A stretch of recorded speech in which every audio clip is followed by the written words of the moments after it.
Hi friends, welcome back to my channel Pandey without a Y.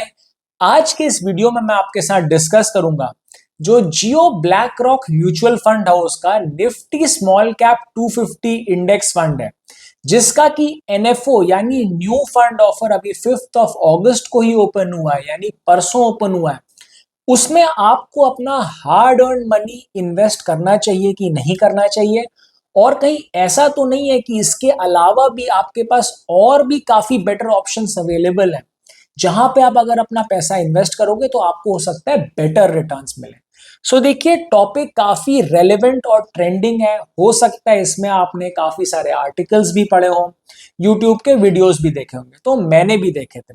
लेकिन देखिए, videos देख के यूट्यूब में मुझे कोई ऐसा इंटरेस्टिंग वीडियो बहुत नहीं लगा जो चीजों को बहुत सिंपल तरीके से समझा रहा हो, जो आपकी नॉलेज बढ़ा रहा हो। तो मुझे लगा मुझे एक ऐसा वीडियो जरूर बनाना चाहिए। तो अगर आपको वीडियो पसंद आए तो उसको लाइक जरूर करिएगा और चैनल को सब्सक्राइब करना बिल्कुल मत भूलिएगा। वीडियो स्टार्ट करने से पहले मैं आपको बता दूं, ये यहाँ पे मैं किसी भी तरीके की आपके साथ फाइनेंशियल एडवाइस या फाइनेंशियल रिकमेंडेशन नहीं शेयर करूंगा। जो भी मैं आपको बता रहा हूं वो खुद के अपने एक्सपीरियंस से और खुद की रिसर्च से बता रहा हूं। तो देखिए, जैसे कि टॉपिक का क्योंकि नाम ही है Jio BlackRock Nifty small cap 250 index fund, तो इसी की बात कर ली जाए पहले स्टार्टिंग में थोड़ी देर के लिए। तो जैसा कि देखिए, नाम से ही आपको समझ में आ रहा है, नाम में ही क्या है, Jio BlackRock Nifty small cap 250 index fund. नाम में ही आपका है स्मॉल कैप इंडेक्स फंड। तो मतलब ये जब आप इसमें अपना पैसा लगाओगे तो आपका पैसा कहाँ लगेगा ये जानना जरूरी है। आपका पैसा लगेगा स्मॉल कैप इंडेक्स में, इंडिया के। अब ये स्मॉल कैप इंडेक्स क्या होता है? देखिए, इस इंडिया का स्मॉल कैप इंडेक्स बना होता है इंडिया की सबसे बड़ी 250 स्मॉल कैप कंपनीज से। अब यहाँ पे समझना ये जरूरी है कि ये है तो स्मॉल कैप कंपनीज, यानी है ये छोटी कंपनियां ही सारी, लेकिन इन छोटी कंपनियों में भी 250 जो सबसे बड़ी कंपनीज हैं उनमें स्मॉल कैप इंडेक्स पैसा लगाता है। यानी इस फंड में जब आप अपना पैसा लगाओगे तो आपका पैसा स्मॉल कैप इंडेक्स में लगेगा, जो कि इंडिया की 250 सबसे बड़ी स्मॉल कैप कंपनीज में आपका पैसा डालेगा। एक और चीज जानना जरूरी है कि ये जो एनएफओ या न्यू फंड ऑफर है ये 5th ऑफ अगस्त से 12th ऑफ अगस्त तक है। इसके बाद भी आप इसमें अपना पैसा नॉर्मल तरीके से डाल सकते हो। एक्सपेंस रेशियो इस इंडेक्स फंड का है 0.15%, जो कि काफी कम है। मिनिमम इन्वेस्टमेंट अमाउंट यानी आप 500 रुपए से इसमें इन्वेस्टमेंट स्टार्ट कर सकते हो। इस पर्टिकुलर फंड में कोई भी लॉक इन नहीं है। और एक इंटरेस्टिंग चीज ये है कि आप इसमें अपना पैसा कैसे इन्वेस्ट करोगे। इसमें अपना पैसा आप डायरेक्ट तरीके से ही इन्वेस्ट कर सकते हो, मतलब कि यहाँ पे इस फंड में मिडिल मैन और ब्रोकर सब ही हट चुके हैं। आप केवल डायरेक्टली ही अपना पैसा इन्वेस्ट कर सकते हैं। तो अब ये तो देखिए मोटा मोटी बात हो गई फंड के बारे में। अब हम आ जाते हैं मुद्दे की बात पे, जिसमें सबको इंटरेस्ट होगा कि भाई ये सब तो बता दिया, अब ये बताओ कि हमें इसमें अपना पैसा लगाना चाहिए कि नहीं। सो देखिए, ये जानने के लिए पहले आपको समझना पड़ेगा कि ये स्मॉल कैप जो आप कंपनीज में पैसा लगा रहे हो, उसमें आपको पैसा लगाने के आपके पास दो तरीके होते हैं। देखिए, एक तरीका तो हो गया इंडेक्स के थ्रू लगाने का, ठीक है।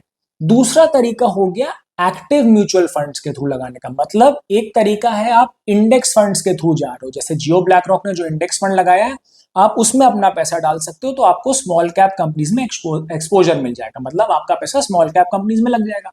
दूसरा तरीका है कि आप एक्टिव म्यूचुअल फंड्स के थ्रू जा सकते हो। एक्टिव म्यूचुअल फंड्स में अपना पैसा लगा सकते हो जो और कंपनीज आपको ऑफर करती हैं, जैसे कि निपॉन हो गई, एचडीएफसी हो गई, एक्सिस हो गई, और भी बहुत सारी हैं।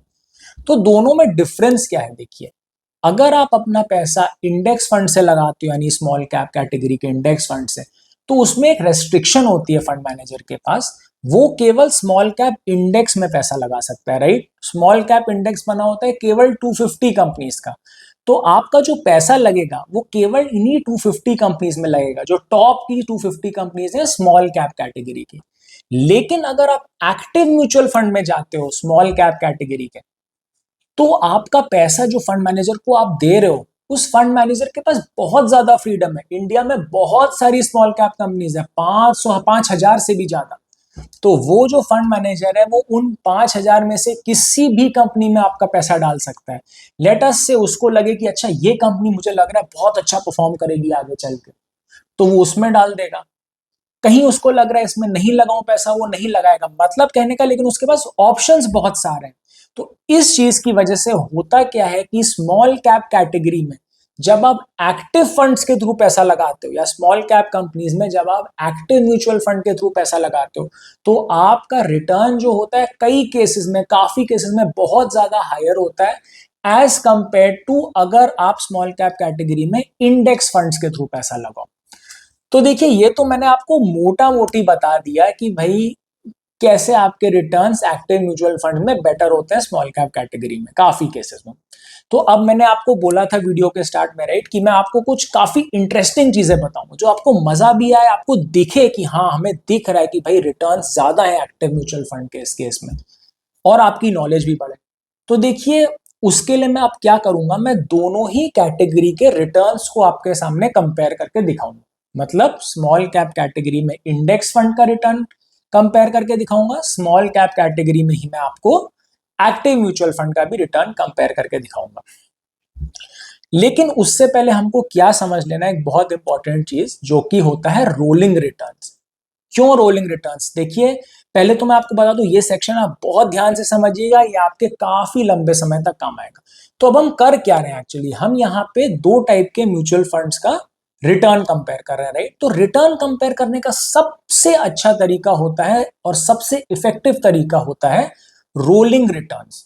सो इसलिए अब मैं आपको थोड़ा सा रोलिंग रिटर्न्स के बारे में ब्रीफ दे देता हूं।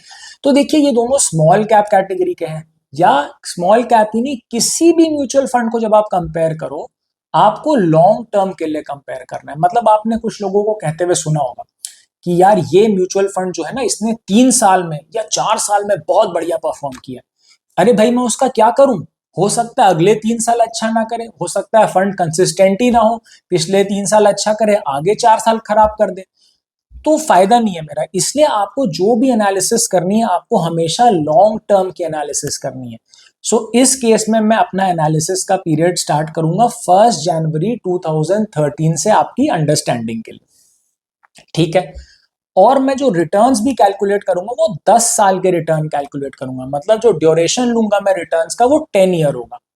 तो अब आप कहोगे कि 1 जनवरी 2013 से लेके आज की डेट जो मैंने ड्यूरेशन लिया, यानी 7 अगस्त 2025, ये तो 12 साल से भी ऊपर हो गया, तो 10 साल के रिटर्न क्यों ले रहे हो? तो देखिए, ऐसा पॉसिबल है क्योंकि 12 साल का जो ये ड्यूरेशन है, 1 जनवरी 2013 से 7 अगस्त 2025, इसमें कई सारे 10-10 ईयर के ड्यूरेशन आएंगे, राइट। फॉर एग्जाम्पल, जैसे एक 10 ईयर ड्यूरेशन हो गया 1 जनवरी 2013 से 1 जनवरी 2023। एक अगला या दूसरा कोई 10 ईयर ड्यूरेशन हो गया, लेट से 20 नवंबर 2013 से 20 नवंबर 2023। एक और ड्यूरेशन हो गया आपका 20 नवंबर 2014 से 20 नवंबर 2024। ऐसे काफी सारे 10-10 ईयर ड्यूरेशन आएंगे इस 12 साल के पीरियड में जो मैंने एनालिसिस के लिए लिया है। लास्ट 10 ईयर ड्यूरेशन होगा आपका 7 अगस्त 2015 से 7 अगस्त 2025। तो अब मैं क्या करूंगा, ये जितने भी 10 ईयर पीरियड आ रहे हैं मेरे इस ड्यूरेशन में, 1 जनवरी 2013 से लेके आज की डेट तक, यानी 7 अगस्त 2025 तक, इन 12 साढ़े 12 सालों में जितने भी ऐसे 10 ईयर ड्यूरेशन आ रहे हैं उनके मैं रिटर्न्स देख लूंगा। और रोलिंग रिटर्न अब क्या करता है, ये जितने भी रिटर्न्स मुझे मिलेंगे उन सब का एवरेज निकाल के आपको एक रिटर्न दे देता है, 10 ईयर रोलिंग रिटर्न। तो इससे फायदा क्या हुआ? इससे देखिए फायदा ये हुआ, आप किसी एक ड्यूरेशन पे रिलाई नहीं कर रहे हो, आप मल्टीपल ड्यूरेशंस ले रहे हो अपने रिटर्न कैलकुलेट करने के लिए, फिर उनका एवरेज निकाल रहे हो। तो इस टाइप का जो रिटर्न होता है रोलिंग रिटर्न, वो आपकी मार्केट की वोलेटिलिटी को अपने अंदर फैक्टर इन करता है और आपको काफी, मतलब वोलेटिलिटी को फिगर इन करके, अकोमोडेट करके आपको सही रिटर्न्स बताता है। तो देखिए, म्यूचुअल फंड के रिटर्न्स को कंपेयर करने का सबसे अच्छा तरीका होता है रोलिंग रिटर्न्स। तो अब हमारा नेक्स्ट स्टेप यहां पे क्या होगा? हमारा नेक्स्ट स्टेप होगा, जो जियो ब्लैक रॉक ने small cap index fund launch किया है, उसके 10 ईयर रोलिंग रिटर्न्स हम कंपेयर करेंगे किसके साथ? 10 year rolling return small cap category के एक्टिव म्यूचुअल फंड्स के साथ, जो हमको और कंपनी से मिल सकते हैं। लेकिन यहाँ पे एक प्रॉब्लम है। प्रॉब्लम ये है कि ये जो जियो ब्लैक रॉक का इंडेक्स फंड लॉन्च हुए तो जस्ट अभी लॉन्च हुआ है, तो इसके हमें पास्ट रिटर्न्स कैसे मिलेंगे? वो पॉसिबल ही नहीं है, राइट? या फॉर दैट मैटर जो जियो ब्लैक रॉक के अलावा भी इंडेक्स फंड्स हैं स्मॉल कैप कैटेगरी में आज की डेट में मार्केट में, उनको भी उनमें से काफी ज्यादा या मैक्सिमम को मार्केट में आए हुए ज्यादा टाइम ही नहीं हुआ है। तो अगेन हम इनको भी कंपेयर नहीं कर सकते एक्टिव म्यूचुअल फंड्स के साथ। तो इसका सोल्यूशन क्या है? देखिए सोल्यूशन सिंपल है। जितने भी ये इंडेक्स फंड है स्मॉल कैप कैटेगरी के, राइट, ये एक इंडेक्स को फॉलो करते हैं, जैसा मैंने आपको बताया, जो कि है निफ्टी स्मॉल कैप 250 इंडेक्स। तो अगर हम निफ्टी स्मॉल कैप 250 इंडेक्स का रिटर्न निकाल लें 10 ईयर रोलिंग, तो ये इंडेक्स फंड्स का भी रिटर्न वैसे ही होगा क्योंकि ये उसी इंडेक्स को फॉलो कर रहे हैं। तो अब हमारा नेक्स्ट स्टेप यहाँ पे यही होगा कि हम 10 ईयर रोलिंग रिटर्न निकालेंगे निफ्टी स्मॉल कैप 250 इंडेक्स का। डेट जैसे मैंने आपको बताया लॉन्ग टर्म लेंगे हम, तो 1 जनवरी 2013 से आज की डेट यानी 7 अगस्त 2025 के ड्यूरेशन के बीच के 10 ईयर रोलिंग रिटर्न का एवरेज लूंगा मैं। जब मैं ये निकालता हूं रोलिंग रिटर्न का average Nifty small cap 250 index का, तो वो फिगर आती है करीब करीब 17.55%। अब मतलब क्योंकि जितने भी इंडेक्स फंड्स हैं इंक्लूडिंग जियो ब्लैक रॉक ये भी इसी इंडेक्स को फॉलो करेंगे, तो इनका मोटा मोटी रिटर्न हम इतना ही मान सकते हैं। कहने का मतलब अगर जियो ब्लैक रॉक भी 1 जनवरी 2013 में आया होता तो आज की डेट तक का उसका 10 ईयर रोलिंग रिटर्न भी 17.55% ही होता। नेक्स्ट स्टेप हमारा क्या होगा? स्मॉल कैप कैटेगरी में मैं 4 बड़े एक्टिव म्यूचुअल फंड्स उठा लूंगा जिसमें लोगों को ट्रस्ट है या जो ज्यादा पैसा मैनेज करते हैं लोगों का।